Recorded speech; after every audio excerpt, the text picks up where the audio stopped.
This is the beginning of round 2, and our hand's pretty sweet. We have a nice little curve of Tormented Hero into Madcap skills, into Necromancer, into Blood Witch. So we're not going to mulligan it, and we even get to Heroic our hero. So our opponent is on the play, and he's already mulliganed once. Let's see if he goes to 5. He's definitely thinking about it. So this is like probably one of the reasons why he doesn't play Ass Zealot, because we can't even play till turn 3.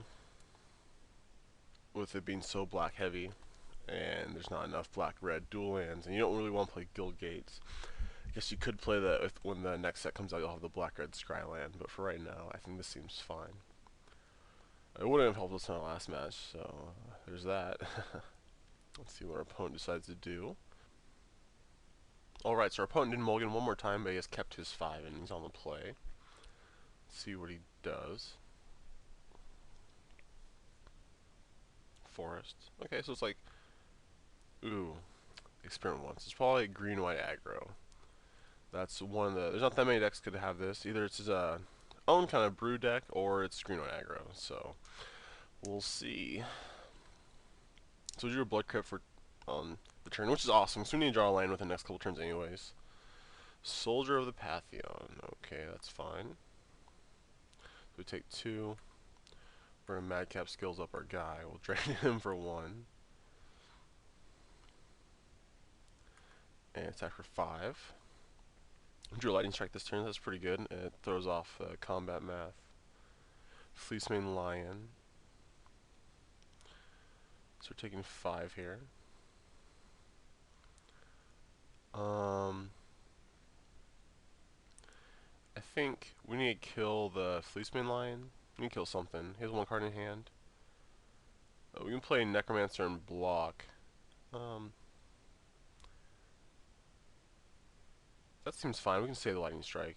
So attack for 5. He can't block. Play our Mountain, play Necromancer. And depending on what he does, like I might jump block, I might just completely block.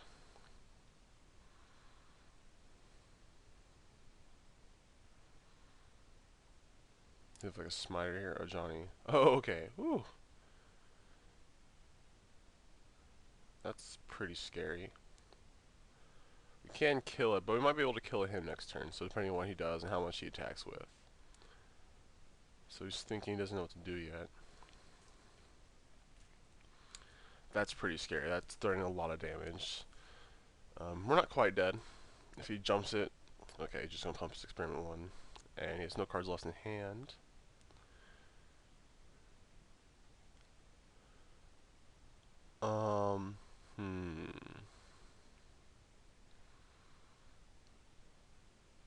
So we drew the hero. That doesn't help us. We can get this to Johnny off. Actually, we're not dead to it yet. Let's see. He jumps Experiment 1. We take 8 off that. Yeah, so we're not close to dead.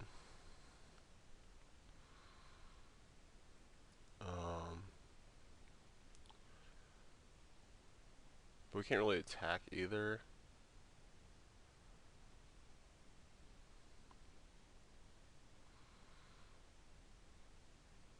What we could do is you can play Blood Crypt on tap, play Blood Witch, attack with those 2, with the Witch and the Hero. He has to block 1, so it's going to be a chump block either on the Witch. Oh, I guess, never mind, he has a Soldier of the Pantheon, so that doesn't work the way I wanted to. I could just Lightning Strike the Fleecemane, attack for 5, and then if he wants to not take it, not go to 4, he has to double block and kill both his guys. Won't kill the Experiment 1, we'll just make it a 1-1. Or attack a Johnny, but I think if I do this, I don't worry about a Johnny, actually. So it's either going to kill Soldier or the Fleecemane. I think I'm going to kill... Soldier can gain him life and turn off my Blood Witch. So he makes it indestructible. Does that matter next turn? No, it's the same amount of damage. Okay. But then he can double block and not lose both his guys. So I think I gotta kill the Fleecemane then.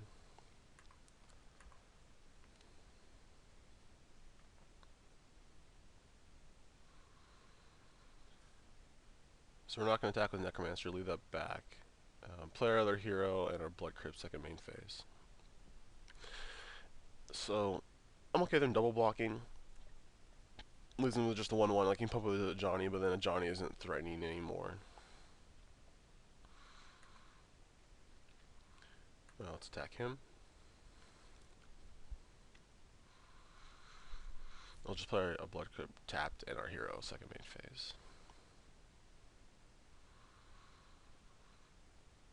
So if he does kill, we get a 2/2 zombie out of the deal, and he's down to just a 1/1 within a Johnny. So I was thinking about it, like, if he doesn't block this turn, he has to block next turn. So it's probably in his best interest to block now, because if I drive another removal spell, then he can't block next turn. Let's see what he does. Alright, so he did decide to double block. Kill both his guys. It doesn't matter which order we do this. He regenerates. Yep. Oh, it's a 2/2. I'm so used to him just remove. Like, you have to remove all the counters to regenerate. Usually being a 3/3, but not the case. So we're not going to pay 2 life. It doesn't change anything. Like, it's okay that he has a 2/2. So just play the hero. Let's say go. So we're doing pretty well. Okay, so just puts a counter. Could have Advent of the Worm. Drew Metcalf skills is pretty good. We'll put this on this hero.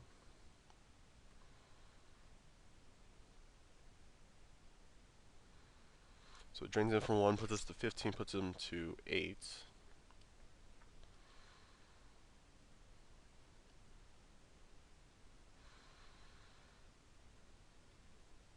So I'm definitely going to leave a creature back in case he has a... Okay, so I have to leave something back in case he has Advent of the Worm, because he can jump it. I take 10 off that, pumps his Experiment 1. If he draws like another creature that can pump his Experiment 1, we'd be dead. But that's not the case, and we won that game. So here, that Madcap skills is amazing. So what do I want here? Let's see, Marauder seems sweet. Like, this seems like a really good matchup for us. Take out like Shred Freaks, just because they're 2 mana and they don't get past any of his guys. And we're bringing like the spot removal, Dread Boars, and the Mortars. Whips seem okay. Urbo seems okay too, because he can't gain life. But I found out it's kind of hard to get devotion in this deck, especially if we're going to cut the Shred Freaks.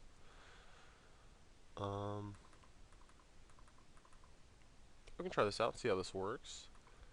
It's because like there's like 2 mana like 3/3s and like 3 mana 4/4s, so just Shred Freak, it wasn't going to do much damage. So we're on the draw. This hand's super risky, but it's really good if we draw a mountain within the next turn. I'm pulling mulligan, and I'm not going to mulligan. We'll see what happens. Alright, so our opponent mulligan to 5 again. It's always good news for us. Bad news for our opponent, obviously. We've all been in those situations, and they're never fun. Now, we drew the mountains. Sweet. So we're going to have a nice little curve out pretty well.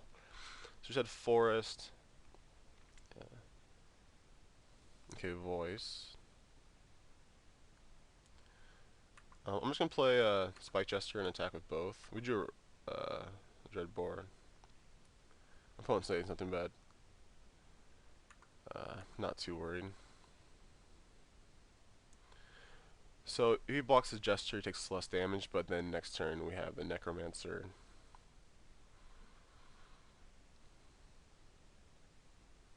So he attacks for 2. We're just going to kill this Smiter.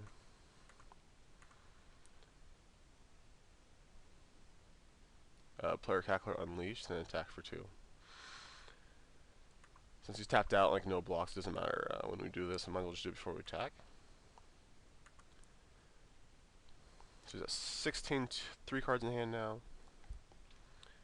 No Advent. We'll just play our Necromancer and attack with both our guys.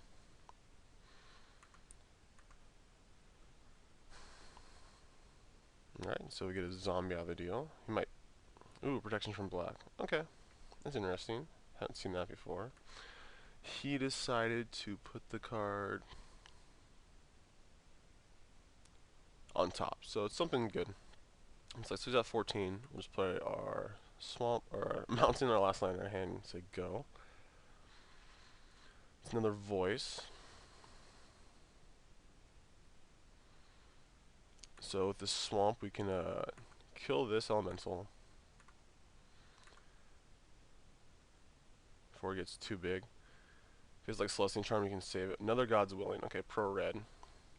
So we're not attacking with Cackler this turn. And what did he decide to do with it? Puts it on bottom. Okay. So we're gonna play our Necromancer and attack with our Necromancer and our zombie token. So this is pro red, right? Just save that. Yep. We also have mortars in our deck, so playing lands is what we want to do. We might get to the point where we overload. So he's left with an elemental, and I get 2 more zombies. And I still have a Necromancer in play. And you scoop. So our opponent got fairly unlucky to say the least, but it's not like he wasn't playing spells. Like that, he played enough spells for a normal game. Like, he couldn't do much more than what he was doing. And like, we had a great start, and the deck performed very well. Necromancer's sweet. It's a lot of card advantage. And let's see what we would have drawn. Spike Gesture, okay. Alright, so we're 1-1, and that was round 2. And we'll see you at the start of round 3.